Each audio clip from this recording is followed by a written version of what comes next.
Welcome back to Lost in Roshar, the ultimate journey through the Stormlight Archive. I'm Christian Cremling. And I'm Jimmy Stormblessed. Today, we are diving into Wind and Truth preview chapters. Nothing. We're not talking about any preview chapters today. There only one came out since the last time we recorded. We'll kind of give a general thoughts, more so Christian because I didn't read it. But the reason I didn't read it is because the book comes out Friday, Christian. This is the final episode of Lost in Roshar before Wind and Truth becomes a published piece of literature in the fantasy genre forever to be judged and enjoyed and talked about and speculated about in the world. How are we feeling about it? I can't bloody wait. I've enjoyed the preview chapters. I've enjoyed talking every week, but this week I'm just like, I don't want to talk about the preview chapters. I just want to talk about what I want from this book. So this episode is our wish list. Who knows how we'll structure it? I think we're just going to say what we want for this book because it's the last chance to do it.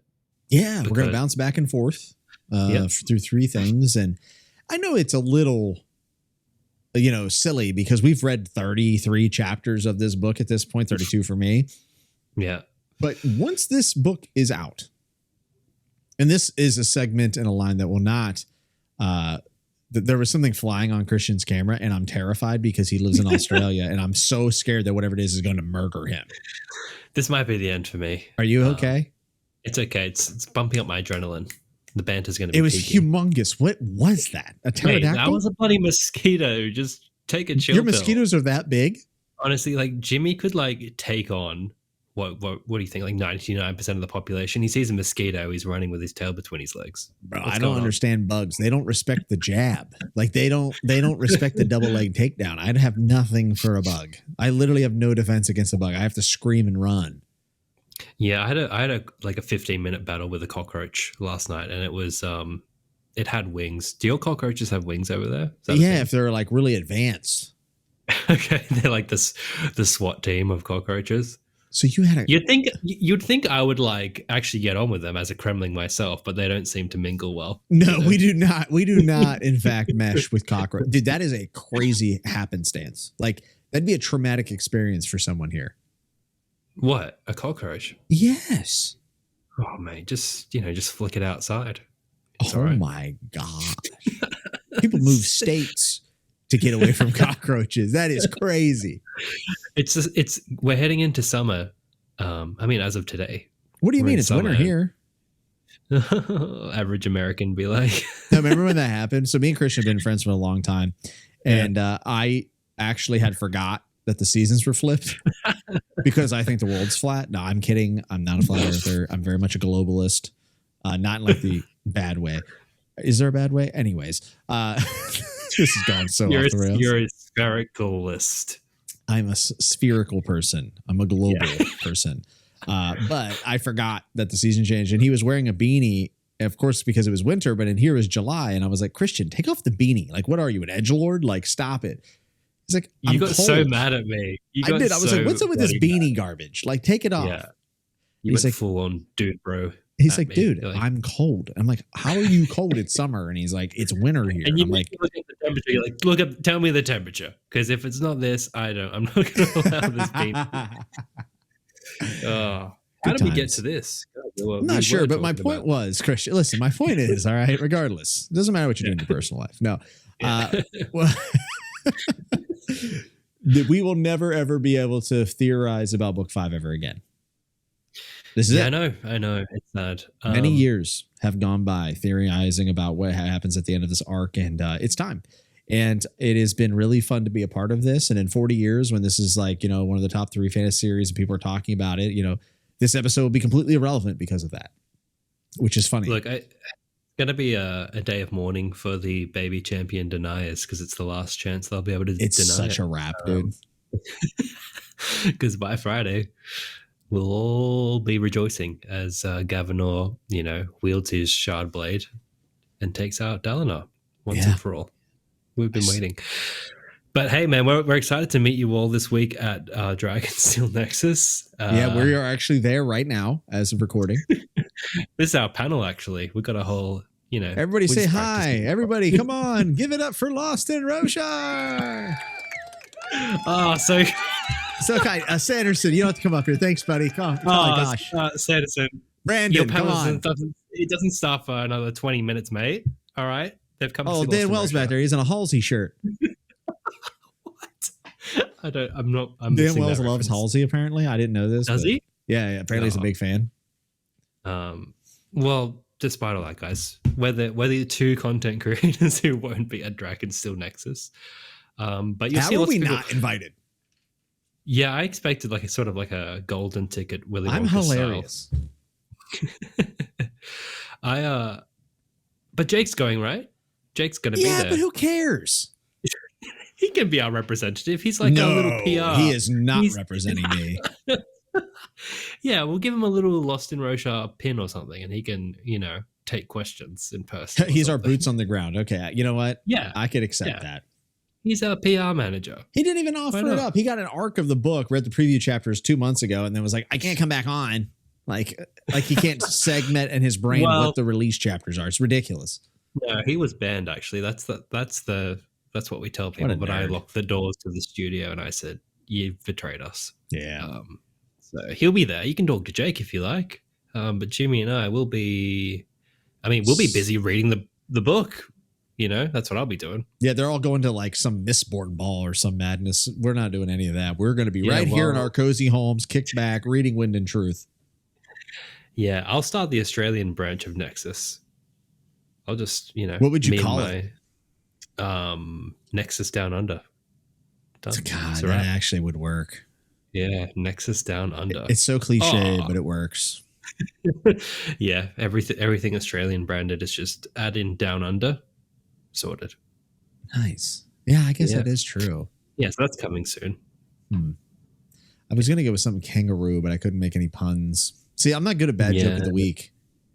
Yeah, but you're happy to judge our amazing listeners. Oh, I am the arbiter of truth when it comes to these things. I'm the arbiter of humor. I am the arbiter of truth. Who's going to make the Jimmy quotes out of context compilation for Lost in Roshar? The globalist one will be funny. That'll be very good. Yeah. I'm a spherical person is my favorite. Actually. Yeah, I'm a spherical person. Okay, get it right. So I said to Jimmy, look, let's not do the preview chapters because look, let's be real. I know it's maybe some people are disappointed, but in 5 minutes, that discussion is pretty much irrelevant. And we're already the last people out of the batch of like creators who are doing the chapter chats each week. We're by far the but we're by far the best. Well, that's a whole different conversation. Yeah, of course. But I just feel like everyone's talked about it. It's fine. The book's almost here. So I said to Jimmy, let's do our wish list. What do we want? It's our last chance to put on our list for Mr. Sanderson. What do we want for our Stormlight Christmas? I'm going to have you go for. I'm going to have you start us off. I want you to set the tone. I caught Christian off guard. He was not ready. No, I'm ready. He's I'm always panicking. ready, man. He's so panicked. It's crazy how panicked he is. All right, so I'll just start with the first one I wrote because I think this is actually one you and I agree on because it's come up a few times. I want the best "Here comes the cavalry" moment in the entire Cosmere to occur in this book. So, what does that entail for you? Like, what deems success and failure for that? I think if I'm standing up, I need to. Be compelled to stand up with this tome of a book. And the last time I stood up was in Oathbringer. Rhythm of War didn't make me stand up, but Oathbringer did. Have you ever stood up in a Stormlight? Yes. You did? I've stood up. I've stood up in this series and some others. Yeah, for sure. Do you remember when you stood up? Honor's dead. I'll see what I can do. I said, let's effing go. And I stood up. I mean, I was pretty pumped up about that. The Thunderclast Yasna greatness was pretty amazing in that moment too. I really enjoyed that. Dalinar kicking in the door and slapping Elhokar and saying, "I'm sleeping with your mom" was also like top 3 moment ever in Sanderson. So those ones for sure. Yeah, that's a big stand up. That's a standing ovation moment. I stood up at the end of Toll the Hounds in Malazan. Oh, did you?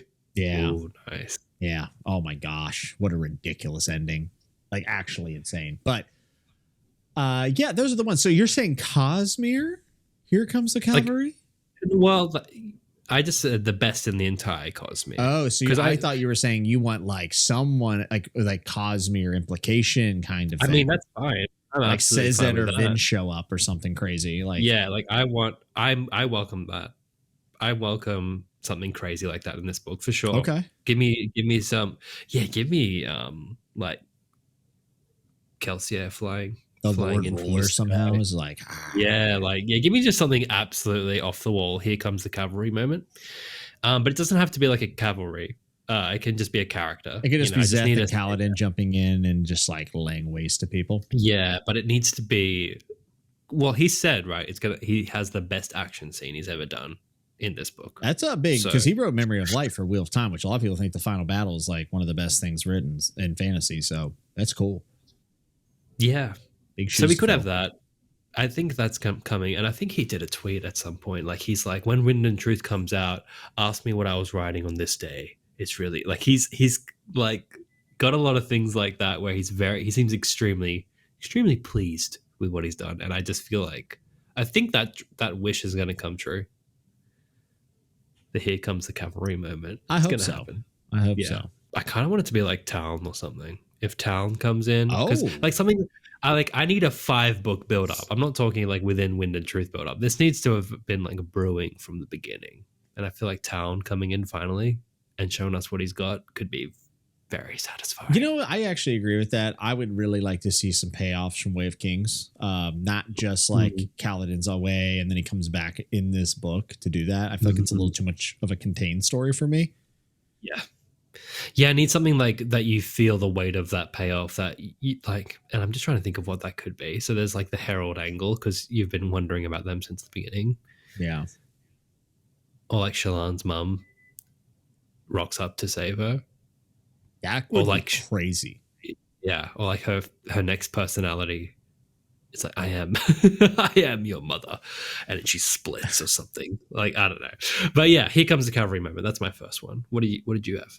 What's on your wish list, mate? My wish list is that we get a very impactful, and this is the keyword, permanent character death.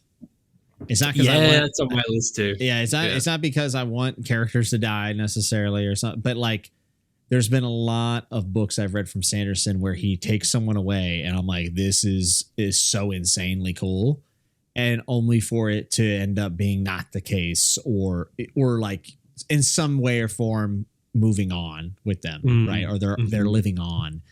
I would like to see an impactful permanent, whether it's Kaladin, whether it's Adolin, whether it's Dalinar. I don't really care, but I would like to see this executed so I can feel the stakes of this. And I'm not saying that's the only way to do stakes. You don't like, and you know, it's not just killing a character, but doing it in an impactful way where it matters. I think Dalinar's set up pretty well to do this in this series. I think that that's probably the best bet of this happening. But for me, it would just buck against a trend where I feel like I've read a lot of Sanderson books where they come back or they're in some way, shape, or form. I would like to see something a little bit more permanent. And again, not to say that stakes can only be done by character deaths, and also just killing characters is not a good thing. It needs to be done well. I think Sanderson can do it very well. I'd like to see him stick to that decision. Yes, I think he's done it well in the past, but it's very few and far between. And I think we will get those kind of like, there is that potential of Dalinar and Kaladin especially kind of like ascending or leaving the cast, but like being around once in a blue moon as a shard or something else. But yeah, I think if we're at this point in the book, you can kind like, at least for me, there's no really big deaths besides Sadius that kind of come to mind, and Teft. Like I'll say Teft for sure, yeah. Teft, and then like Raboniel for sure, but that was like a 1 book thing. So like, I'm talking like I want a mainstay character. I want anything can happen energy. Yeah, anything can happen energy. And I don't want anything can happen energy followed by anything can happen with save them energy. I need Taravangian to take some names. You know what I mean? For sure. I agree with that. Yes. Like I feel like with Raze, I never like was that impressed with Raze as Odium. Like, do we think we get more context for Raze coming soon? I know we mentioned a little bit here at the beginning of these preview chapters, but like, do we think that there's any more to that? I don't know. Maybe I don't think here, but I just want Taravangian to really show us like how how formidable he is and how unpredictable he is. Yes. So let's go for it. You know. Yeah, definitely. I wonder who he'll interact with, because I don't know if I don't know actually how many people know it's Taravangian yet. Well, Not no, really. that's we're kind of operating Yeah. with that knowledge, and the POV is not. Yeah. Yeah. Like, can you imagine, like, he's had a lot of interactions with our main cast, and it'd be very cool to see if he can, like, trick them to be like, hey, it's just me, you know? Yeah, and we haven't. Like I kind Shallan of or like that. somebody, you know? Yeah. Interesting. Because last time he saw Shallan was what, back then in the Way of Kings. So that would be very cool. So, like, yeah, character deaths, preferably by Taravangian, but also acceptable by others. We don't mind. You know, we don't mind if I don't know, if Lopen's if he's got to kill Sigil, it's what he'll do. You know, well, I guess we'll see. Yeah, I guess we'll see. All right, my next one is, and this will surprise no one in the audience if you are a Lost in Roshar listener. I just wrote Cremling relevance. Cremling, like, I need a Cremling either perspective or just like reminder that the sleepless are in the game. And there was like a little bit of that, and there was like a bit of a drop of that in the most recent chapter. But I want someone to like scuttle into about 1,000 pieces. I want there to be a person who's an actual Cremling or Kandra. Let's put it that way. How about I get more specific? Ooh, I want there to be a Kandra or a Cremling person reveal. So I'll go ahead and just throw this out there. I told this to Christian before the episode, but my guess is that Mraize is a sleepless. Now that I could get into, because like I'm slightly concerned that Mraize isn't as interesting as we want him to be. Do you know what I mean? Like, yeah, I agree. These later Shallan chapters, like with the whole like, oh, his trousers are a bit messy, you know. I'm just like, can it, like, if his trousers weren't put on correctly because like there's a bunch of hordlings under there, that would be genius. I would love that. See, now that's it, and that makes the whole conversation so much funnier, because she's like, oh, he's human just like me, like that's why his trousers are oh so my messy. Goodness, could you imagine? He ain't human, you know. And we're like, man, Sanderson's telling too much without showing. Now that would be a cool little flip. I would die if that were the case. And just to get out in front of everybody, I don't think that's going to be the case, but I hope it is. So. I don't think so either, but how good would it be? Well, like the Ghostbloods are, I'm just trying to think. We're still expecting people to have read the preview chapters in this episode, right? We can talk about, okay, so the Ghostbloods are talking like there's a Kandra amongst them. So it's almost guaranteed we get the Kandra scene. And we also, it seems pretty obvious that whoever that guard was, Dalinar's guard, is probably a Kandra. Oh, for sure. Yeah, but I'd like to see a reveal. And I think it was kind of teased with Lift, where she's looking at the Kremling's last chapter and was like, yeah, I wonder when people are going to clue into what these guys are really doing. So yeah, that's on my wish list. Yeah, definitely on mine as well. But I have unique ones as well, because I knew there would be some that we agreed on. That being the number one, of course. So my second wish is that in some way, shape, or form, I mean, actually, it's not even shape or form. My wish is that Taravangian is not conquered in this book. If Taravangian is just defeated and it goes away, and then that's kind of the end of Taravangian's arc, or he becomes like a sub character, I will be very disappointed. I think Taravangian's not just the best villain in Stormlight, but I actually think it's Sanderson's best character, period, which I don't know if that's I don't really care if it's a hot take. That's how I feel. I think Taravangian is just like one of the more remarkable characters I've read in many years. And I would be really disappointed to see him stop here. I remember us getting comments because I said, I think you and I kind of made a night, like not a theory, but like we were like wondering, is Taravangian going to be even bigger than this? Like, is he going to be a Cosmere-wide type villain? And someone commented, was like, no, it's like pretty obvious that he's just going to be like small time and stuff. And honestly, that would be disappointing to me. I don't necessarily need him to show up in every Cosmere novel or anything like that. But if he is just conquered and completed and done at the end of this novel, I will feel very upset at it.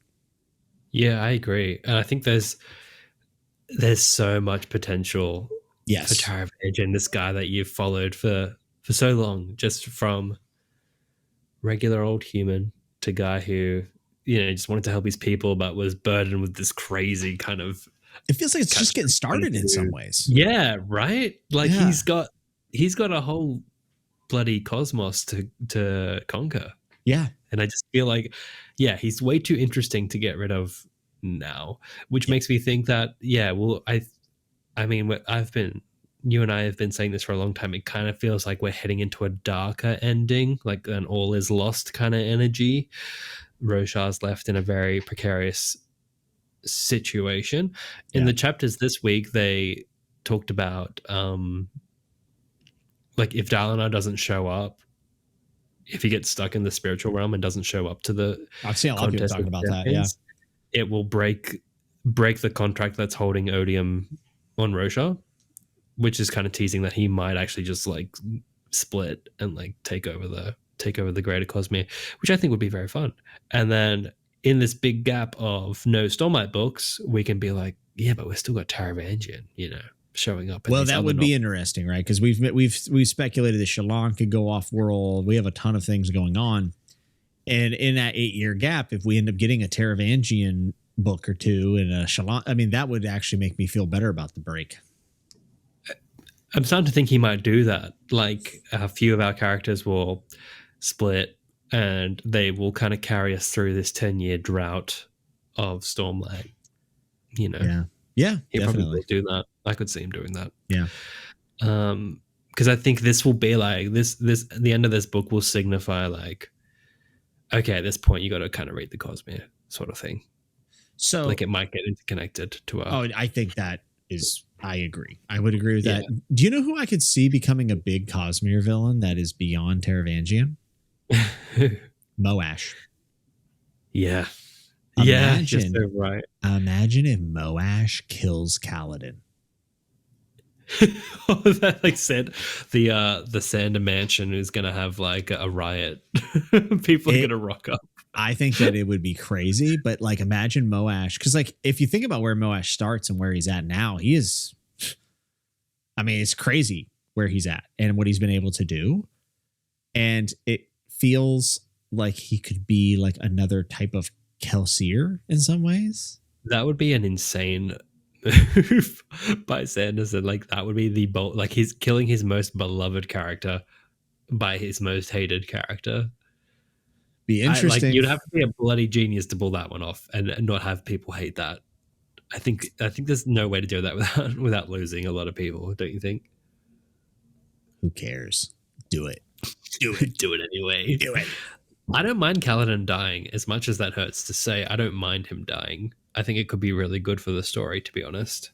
But I want it to be you want it to be a very impactful death that you finish his story and you're like, okay, yeah, I understand this, but I don't think he will, because I think the message, at least a big part of the message, is there's a way out of depression, or at least a way of living. And for him to go through all this just to get, beheaded at the end is like, and that sounds like my type of story. It sounds like my type of story. But that's yeah, an Abercrombie book. Yeah, I don't think any of that's going to happen, honestly. No, but it could be interesting. Do you think that and I know we're kind of veering off into maybe a little bit more theory territory here instead of wish list, but that's fine. Do you think that it's possible that Kaladin forgives Moash? And that's the final ideal? Maybe. Is that that feels like a popular theory? Is that going around? Is it? I don't know. It just feels like it would be. I'm just thinking in terms of like, how does that conflict get resolved? Because that does feel like a this book type deal to me. Yeah. I mean, he's doing his damnedest to be a therapy boy, a therapist, some might say. And he seems pretty open to it, but when he thinks about Moash, he's not okay, right? So maybe that's what he needs to overcome. Like, you can even forgive him who's done. That's what I'm thinking. That could be seems really way powerful. more likely than it could be very powerful. One of the things that gets me very emotional, and actually almost a guaranteed tearjerker for me, is watching whenever like murder victims' families forgive the killer in court. Oh, that's Bro, tough. it is like there's something like raw about that is like so Yes. powerful. Like that is strength. Like some people would say it's foolish even, but like it's just like I think that type of moment could be like insanely powerful. Yeah, I'm trying to like embed that into Wind and Truth. How would that occur? You know, are you talking about with those two, with Kaladin and Moash? Yeah, like Kaladin Yeah, forgiving. I mean, him. he's pissed off a lot of people, Moash. Like there's a lot of candidates. You know, yeah, like just all the call-ins after killing Elokar. Yeah, but I just don't see Navani being like, you know what, Moash, you're actually kind of chill. I feel like most people aren't thinking about him. I think there's just so much else going on. Even I've forgotten about Moash, to be honest, until he's got to have a big part. The other week, you're like, where is he? And I'm like, yeah, great point. Where is I thought we'd be seeing a lot more of him here. Just the question is like, how much are we getting wrapped up in this book, and how much is he saving for the rest? It feels like it would be a lot wrapped up because of the 8-year gap, but that's not necessarily true, right? Yeah. So I would like a Kaladin Moash. He's either going to level them up where they both become more powerful beings and the relationship continues in this strained way, or I think it's likely he'll do that forgiveness angle. Or Moash will have a moment of clarity, and Kaladin will work with that. Yeah, it could be. Or Moash ends up running a city-state or whatever, a nation. That'd be crazy. Going from the underclass to the ruling class. Yeah, that could be an interesting thing. Yeah. Although we haven't really seen him deal with the new odium, right? What's Taravangian going to make of Moash? That is very true. What if he's the champion? Yeah, he could do that where it's like Kaladin v Moash in that scenario. I don't think that's as interesting. Yeah, look, like he's going so hard on the Kaladin's a therapist angle. I'm curious to see like where is this going? You know, I think like the therapist thing definitely lends more to him having some sort of reconciliation with Moash than it does murdering him. But I also just want him to sort himself out, you know? Mm-hmm. Like I feel like that's the final boss, his own struggle, because he's focused so much on Bridge 4 and then it would be kind of interesting him trying to like fix people and then like him just being like, screw it, empathy's in the garbage, I'm cutting your head off. Like it would be, in some ways that's sending like very much the wrong message, right? Like that's a curious position. Like Seth just keeps bringing brick wall and he's like, you know what, I'm done. And then he kills Seth. Give me my sword. You know what, I'm joining Moash. I'm sorry, give me my pain. Yeah. Take this pain, okay? Yeah. Right up the keister, meester. Just shoves it. That'd be so good. Shine. Like Dalinar's won the day. I'm like, yes. And then Kaladin's spear just goes through the back of his head. Oh my God. And he's just like, I'm storm blessed. Hey, so we're going off the rails here, but like Moash. So Moash is the champion. Who's to say he doesn't fight Dalinar and kills Dalinar? Oh, just add another one to the list. Honestly, that's what I'm saying, though. Like, yeah, you could. You could. Yeah, why not? How much can we build this guy up? No, maybe that's what Sanderson's trying to do. Like, make him as hated as possible, and see if he can turn it around for the audience. I mean, that would be a very interesting exercise, right? Because like you're not just getting the characters to show empathy, and you would have to do a lot of work to get it to that point. But you would have to also win the audience over. It'd be a risky thing. This is why I think we both love Attack on Titan, right? Because that's like one of the greatest examples of flipping your idea of a character on you, or many characters. And I love Sanderson to do something similar. I mean, Jaime Lannister in many ways, you know, it's the redemption arc. It's a redemption arc type deal. But like in this case, we have not gotten enough of Moash to get redemption. That would need to happen in the back half, or it would need to happen not because of Moash and letting Moash affect Kaladin, but Kaladin's change. Like it's a different type of thing. Like, we're not really talking about redemption. We're talking about forgiveness. And those are two different things. Like grace and mercy. Like, I'm just saying, like, thematically, that could be one of the most impactful things he's ever written if done well. I don't necessarily think any of this is going to happen, but like, who knows? We've never had a main character going into the showdown where being therapeutic is the main event. Like, this guy's a therapist. Usually it's this dude's a warrior, but this dude's a therapist now. So going into a climax like that's just crazy to think about. Which is great. I think that's great because it's very different, at least from what I've read. I haven't really read anything like that before. The only thing I can think of as in a comparison is Severian from Book of the New Sun, who is this traveling fantasy protagonist going on this journey. But he's an executioner, but his special power is actually healing. Right. He has this ability to heal. And I think that's actually one of the things that makes Severian such an interesting character. There's also like some like Jesus symbolism to that because there's a whole bunch of Catholicism in those books. But I just think that Kaladin entering the climax, potentially in the showdown, as someone who is coming not from a warrior perspective, but from a therapist perspective, has an opportunity to be very special. So we'll see. This is where I'm in two minds about this book, because I think it's an amazing thing he's doing with Kaladin. I think it's really unique and I'm really intrigued by it. At the same time, the modern therapy lingo throws me off. Do you know what I mean? Oh, definitely. Because it's like, I'm like, we're so accustomed to fantasy where it's like, oh, mental health, what is this? It's like, you never get scenes of that. But at the same token, it's like, it just feels like it's very modern all of a sudden. So it's like, I agree. It feels like like how did Kaladin? How did people all stumble on this vernacular all of a sudden? So I think it's a little clunky in that sense, but overall, like, I like what he's doing with it because it's very different and it's intriguing. Yeah, and it could end up being something pretty cool. Depending on where it goes. So we'll have to see. I agree with everything you just said, by the way. It's one of the things that has bothered me a little bit reading some of these chapters.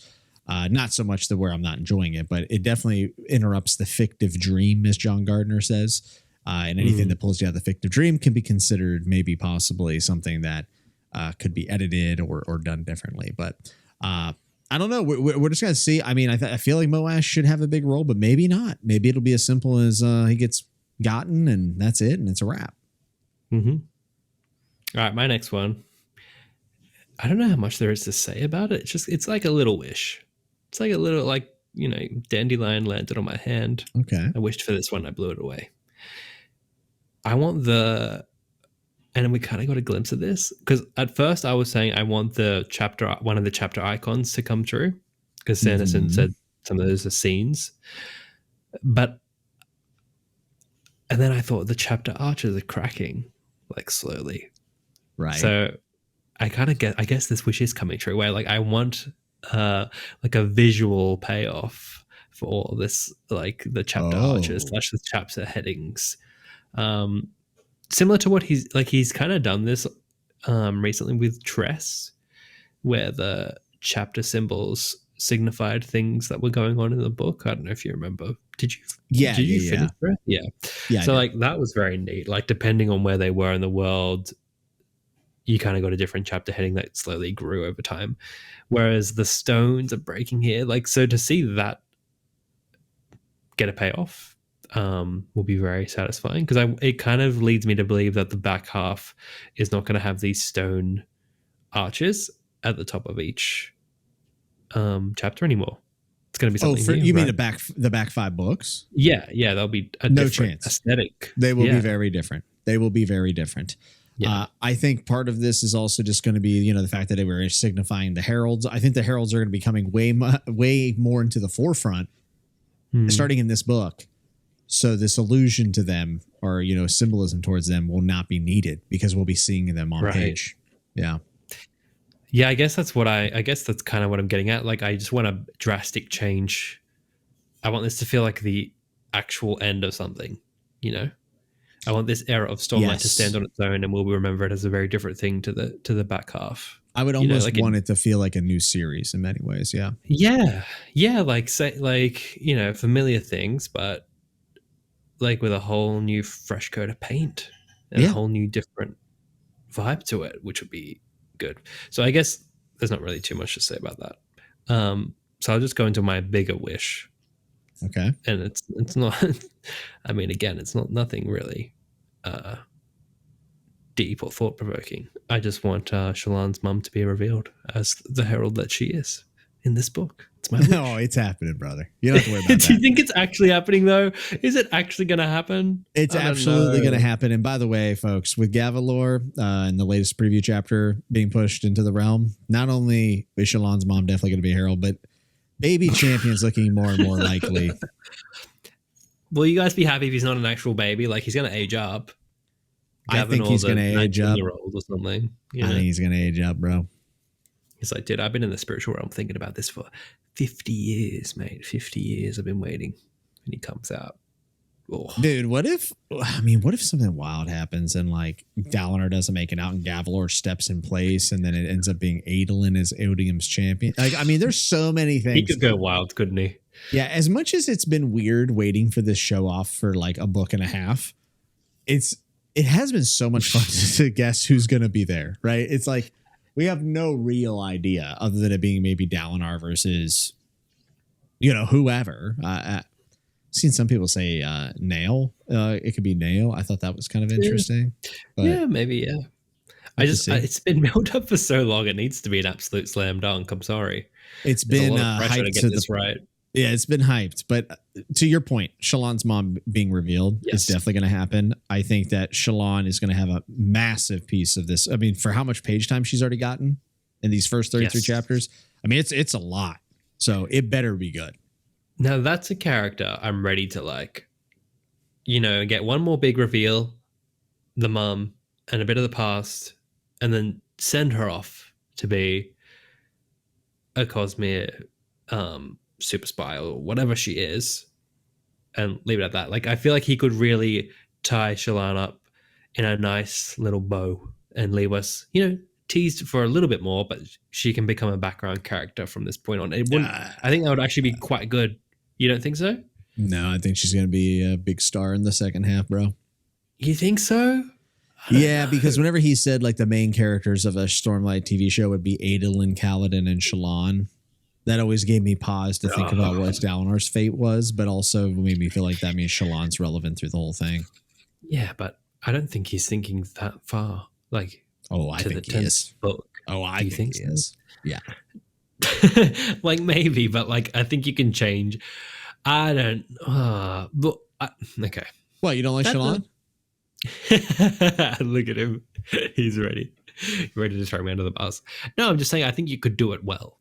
Where I'd be like, I am satisfied. That was a good story, sort of thing. I mean, I'll say I'm ready. I'm ready for Shallan to be buttoned up, sent off. I'm down. I'm ready. I mean, I've been a Shallan defender forever, but like I am ready. Like there's some people I want more from, and others that I'm like, we're almost there. We've almost figured you out, and I'm happy to check in with you every now and then. Mm-hmm. You know, like Dalinar. Like, let's wrap this up. Not that I don't like him. I just think like this story is reaching its natural end with him. But again, I'm just some dude who's like, Stormlight's pretty cool, man. Like, who cares? Like, that's just what I'm saying right now. Thousands of people every week care what you have to say. No, I'm with you. I'm with you on that. There is a huge want on my wish list, and it's a requirement, actually. Oh, I think for me, and this is the final one I have, is that we have to get some sort of massive event to explain what a real Everstorm is. Like, we and you've been saying that these storms that we've been seeing, they're not the real thing. Like we're playing with kiddie stuff right now. The night of sorrows is upon us. Yes, the night of This like we need to see what it is definitively, which I think it will. But the bigger thing is it has to feel bigger than anything that we've had, and it needs to feel like the trepidation needs to be leaking off of the page for me because I have hyped this in my mind so much. So that's my wish list. Yeah, man, I need this Night of Sorrows to happen already. which I guess connects also to the death rattles. It'd be great to have all these end of the world death rattles to be coinciding with this storm that you so badly desire. Yes, That'd be very good. I think it just needs to be this revelation where we're like, oh, we had no idea just how bad it could be. Yeah, because like we've said, like this Everstorm, I mean, it goes around all the time, but it's like it's kind of normalized now. I mean, have you been to Florida? Yeah, I mean, ain't nothing. Exactly. Yeah, just sounds like another day, right? So give us the real one, and we've been teased like that's not actually the real one. I think it is coming, man. I think that the Roshar as we know it is coming to an end, and we might even have to change the name of the podcast potentially. Lost in Ashen. Ooh. Well, that's where I guess my last one comes in, where I want the true history to be revealed. I want some historical documentary style Roshar. That was kind of what I was thinking too. We got a little bit of a glimpse of Ashen from the preview chapters, right? In what sense? Like the spiritual realm, they talk about Ashen. Like we're wondering if we'll see Ashen and stuff. Yeah. So like, I'm like, is that it? Like, is that all we're gonna get? I hope not. I hope we get some ancient alien madness. I want some craziness. You read not like this chapter, but last week's too? Did you read those? Yeah. Because we had a week off. So I didn't know if you did. Read them. I forgot about that. Yeah. So you 3 chappies behind. No, I read those. Okay, well, when Hoyd was like, "Oh yeah," so like the stones and the shin is just because like they carried stones and they don't really. Yeah, I bet you people have been waiting for hear us like mourn about that. That really bothered me. That really bothered me. Like for the first time, where I'm like, "Oh, I like maybe I didn't like that Sanderson, but I'll give you that." That really bothered me. Why did it bother you? Because it like if that's truly the case.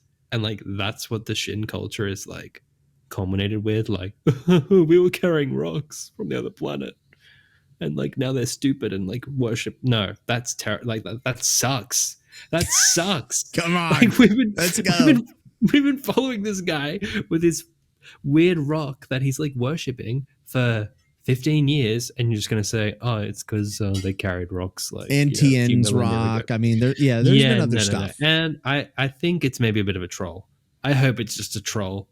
And, I laughed when I read it. Troll. So I laughed when I read it. I forgot we hadn't talked about this on podcast because like someone on a Reddit thread was literally like, "All the Lost and Roshar guys are cooked. Like they're gonna be so mad," and I laughed about it. And I was like, oh, yeah, whatever. Like, I'm not attached to many of my theories. It's not even so much about the theories being wrong. But what I will say is what you just said is how I ended up feeling after more I thought about it.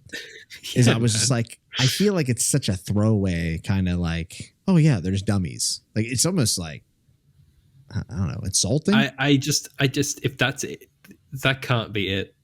I'm dying on this hill. Are we coping? So on my wish list, he needs to correct his mistake by the end of this book.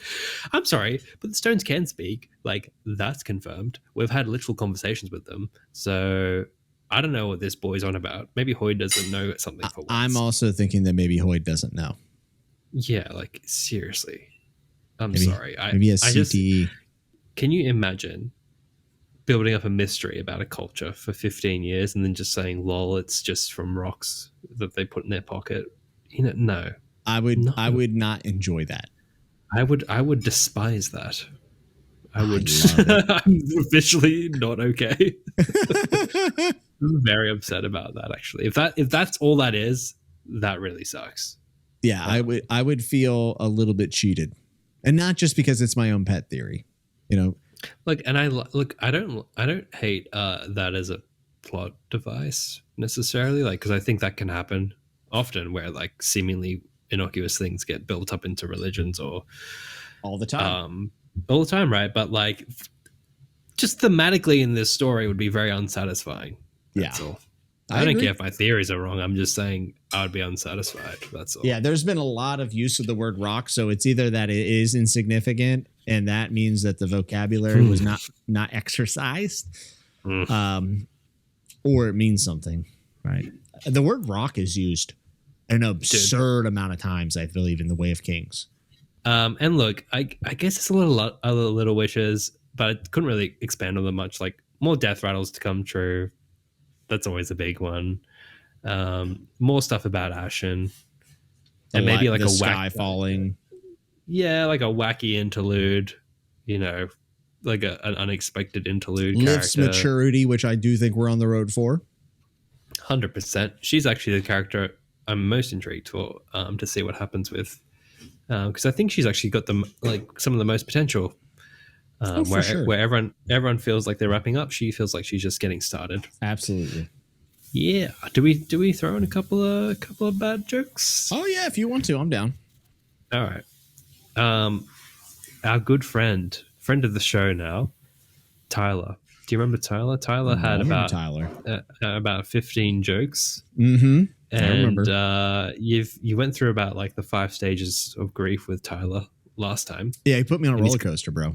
And he's come back for more. Oh, and he's kind of tightened up his material, I think. I think he saw the standard that was required. All right, a solid 5-minute set. All right. Yeah. He said, I can tell Jimmy has read Stormlight, but if he doesn't shut down his OnlyHands account and stop groaning at my super quality jokes, I might have to swap to Team Jake. So that's his warning going into this. I don't deal with getting threatened, Tyler. I'll knock your head off, lad. No, I'm just kidding. Tyler's holding a gun to your head as he tells you these jokes, Jimmy. So choose wisely your reactions. All right. Okay. All right. Tyler says, why does Renarin's Shardblade look cooler than anyone else's? Because it's always glistening. I don't actually get that one. His friend's name is Gliss. Oh. Has he read Stormlight? Who is this? Fake fan confirmed? Fake fan? Oh my god. All right. What did Odium say when his minions turned on him? Oh no. My plans have been unmade. All right. That you know what? That was pretty good. I'll give him that. I like that one. Why did the crowds love that one. Yeah, they liked it. Why did breathing in Stormlight feel so natural to Kaladin? He was used to feeling blue.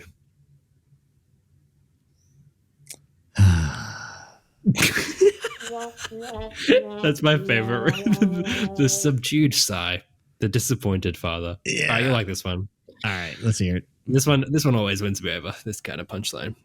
Why couldn't Elokar pay for his new Rise Shadium?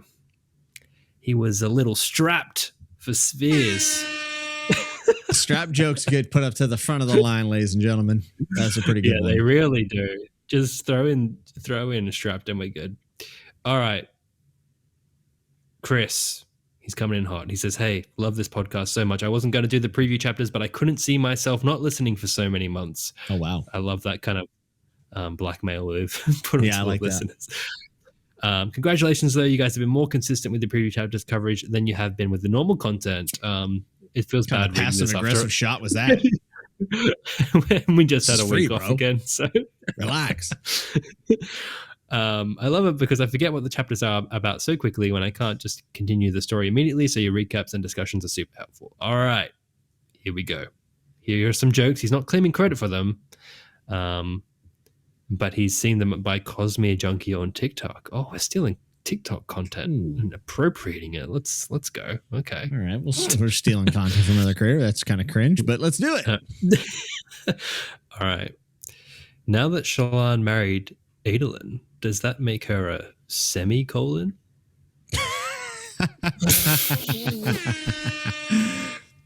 I mean, have you seen Vasha? Says person 1. Person 2 replies, who's the hell are you talking about?